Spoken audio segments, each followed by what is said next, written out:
Absolutely. Look, Hamas has one main political target at the moment, and it's not the elimination of Israel. It's taking over the Palestinian national movement and moving to its head. Like Fatah controls the PLO now, Hamas wants to move into that position.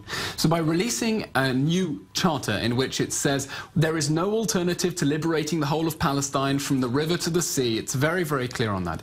But saying it might be able to live with borders of the 4th of June 1967, all the Palestinian refugees returning home, essentially what is meant to be the position of the Palestinian Authority of Mahmoud Abbas. It's presenting a challenge to the main Palestinian leadership in terms of all the talks about Palestinian unity. Hamas is turning within the political game of the Palestinian arena to Mahmoud Abbas and saying, look, you have no excuse not to bring us into a power-sharing agreement. Now, Hamas isn't really interested in a power-sharing agreement. Sure. It doesn't want to give up any of its power in Gaza, and it knows that Fatah isn't going to give it any power in the West Bank. But it wants to embarrass Fatah into having to be the party that decides against Palestinian unity. So that's how it fits into the game here.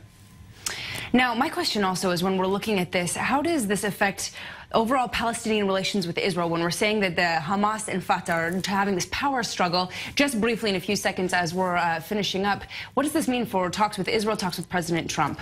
Look, the fact that Hamas is saying that it could live with 67 borders and all the refugees going home, but won't recognize Israel and there's no alternative to liberation of Palestine, suggests some sort of flexibility in its thinking, indicating it might possibly be open to some sort of ceasefire or interim arrangement. It's far too early to say. As I said, it's possible this is all tied into the domestic Palestinian game, but certainly an evolution in its broad worldview.